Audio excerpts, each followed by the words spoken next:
دو تین مختصر سی باتیں ہیں احباب نے دریافت کی ہیں۔ ایک صاحب نے سوال کیا ہے کہ پریشانی کے عالم میں آیت کریمہ پڑھنی چاہیے یا نہیں، اس کی تسبیح کا کیا طریقہ ہے؟ دیکھیے، پریشانی کے عالم میں آیت کریمہ پڑھنا یہ قرآن مجید کی تعلیم کی روشنی میں بالکل نہ صرف جائز ہے بلکہ بہت اہم اور بہترین علاج ہے۔ اللہ رب العزت نے اپنے انتہائی محترم نبی جناب یونس علیہ السلام کو یہ دعا سکھائی تھی جب وہ مشکل میں مبتلا کر دیے گئے۔ مچھلی کے پیٹ میں قرآن مجید میں اس کا ذکر ملتا ہے کہ مچھلی کے پیٹ میں جناب یونس علیہ السلام اس آیت کو دہراتے رہے۔ ہم اس کا نام آیت کریمہ کہتے ہیں، ویسے قرآن مجید کی ہر آیت ہی آیت کریمہ ہے۔ ہر آیت کریمہ کا معنی ہے عزت والی، احترام والی۔ قرآن کی ہر آیت آیت کریمہ ہے،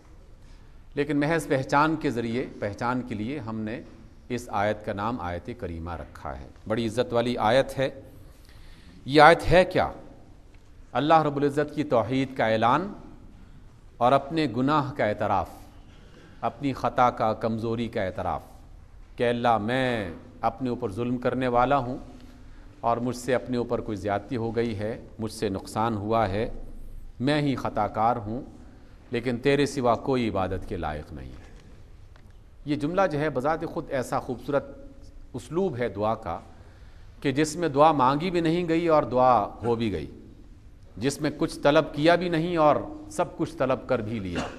کہ اللہ میں خطا کار ہوں اور تیرے سوا کوئی معبود نہیں ہے، تیری ہی ہم عبادت کرتے ہیں۔ گویا کہ اللہ تعالیٰ تو ہی ہماری ہر حاجت کو پورا کرنے والا ہے، اس لیے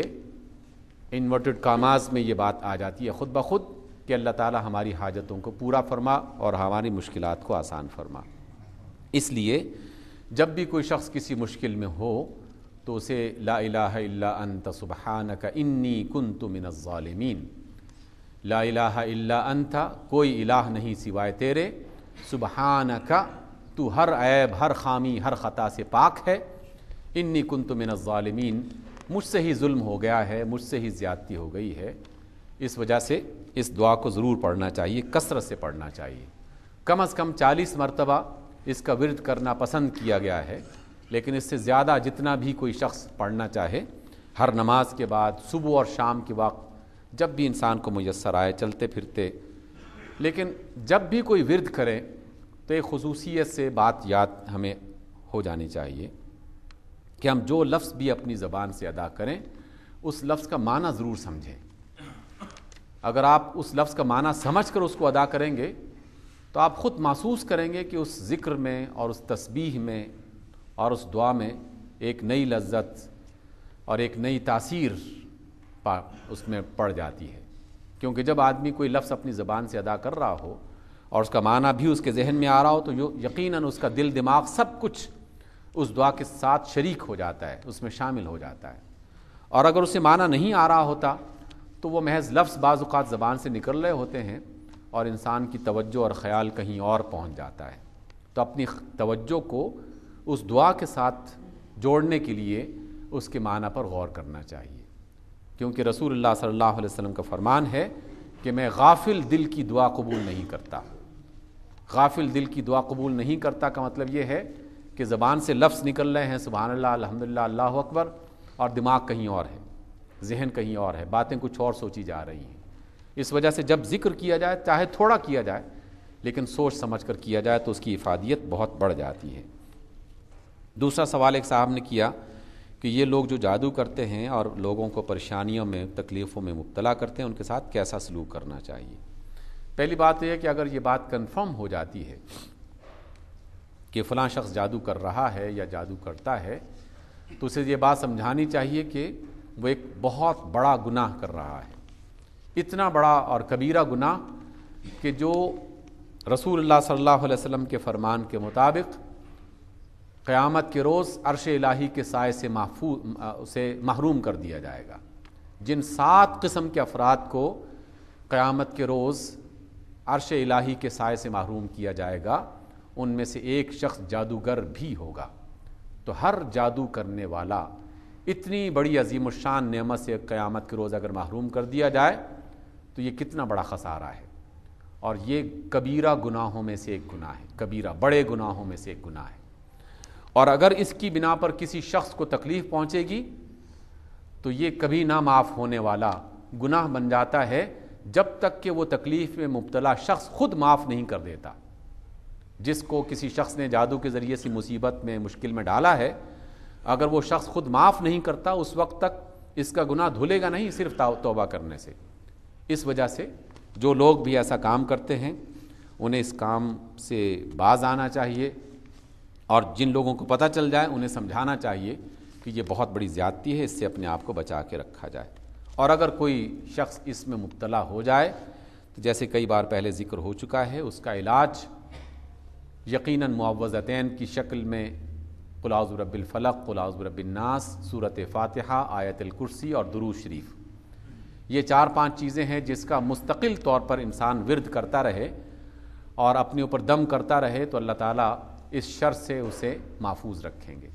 یا کم از کم اس کے نقصانات میں بہت کمی آ جائے گی۔ اور اگر کسی نیک آدمی سے دم کروا بھی لیا جائے تو تب بھی کوئی حرج نہیں ہے، اس لیے کہ نیک آدمی سے قرآن مجید کی آیات کا دم کروانا یہ معمول کی بات رہی ہے، اور خود رسول اللہ صلی اللہ علیہ وسلم بھی دم کیا کرتے تھے، اپنے اوپر بھی اور اپنے اصحاب رسول پر بھی، اپنے اصحاب پر بھی۔ جب بھی کوئی شخص مشکل میں ہوتا تو اللہ کے رسول باقاعدہ کچھ دعائیں پڑھ کر اس پر پھونک مارتے تھے، اور یہ پھونک مارنا، دم کرنا، اس میں کوئی حرج نہیں ہے۔ البتہ وہ شخص جو نماز نہیں پڑھتا، وہ شخص جو حلال حرام کا خیال نہیں رکھتا، وہ شخص جو پاکی اور ناپاکی کا خیال نہیں رکھتا، جو بالکل گندا غلیظ رہتا ہے، کوئی شخص اس سے دم نہ کروائے، اس لیے کہ اس کا دم یقیناً صحیح دم نہیں ہوگا۔ اس لیے کہ دم کے لیے جو اللہ تعالیٰ سے مدد، دم کیا ہے؟ در حقیقت اللہ تعالیٰ سے مدد طلب کی جا رہی ہے، تو وہ شخص مدد اللہ تعالیٰ کی کیا آپ تک پہنچانے میں مدد کرے گا کہ جو خود اللہ تعالیٰ کا نافرمان ہے اور اس کی بنیادی تعلیمات پر وہ عمل درآمد نہیں کر رہا اور اس پر عمل پیرا نہیں ہو رہا، اور اگر اس کی کسی بات سے فائدہ ہو بھی جائے تو وہ جزوی اور عارضی قسم کا فائدہ ہوگا۔ اچھے اور نیک افراد سے، آپ کے گھر میں جو بزرگ آدمی ہیں، اپنی والدہ سے دم کروائیے، اپنے والد سے دم کروائیے، دادا سے دم کروائیے، اپنے علاقے کی کسی نیک فرد سے۔ اور سامعین محترم، ایک بات میں یقیناً کہنا چاہتا ہوں کہ نیک آدمی سے مراد کسی مسجد کا امام یا خطیب نہیں ہوتا۔ ہمارے ہاں یہ تصور بیٹھ گیا کہ مسجد میں یہ امام صاحب ہیں، یہ بہت نیک ہوں گے۔ نہیں، یہ سب انسان، ہم سب انسان ہیں،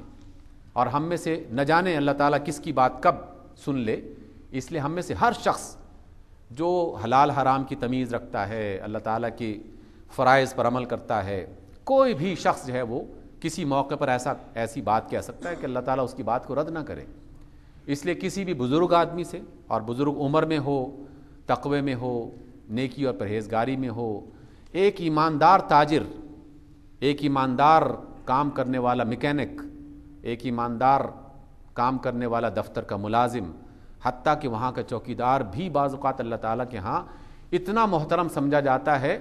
رسول اللہ فرماتے ہیں کہ اگر وہ کوئی قسم کھا کے بات کہہ دے تو اللہ تعالیٰ اس کی قسم کو کبھی رد نہ کرے، ایسی بھی شخصیت ہو سکتی ہے۔ لیکن یہ ہمارے ہاں تصور ہو گیا ہے، جناب مسجد کے امام صاحب ہیں، مسجد کے خطیب صاحب ہیں، یہ نیک آدمی ہوں گے۔ ہونا چاہیے، یہ بات لازمی ہے، لیکن ہر شخص خطا کار ہے، ہر شخص گناہ گار ہے، اور ہم سب کو اس بات کی کوشش کرنی چاہیے کہ اللہ کے رسول کی سنت کے مطابق عمل کریں۔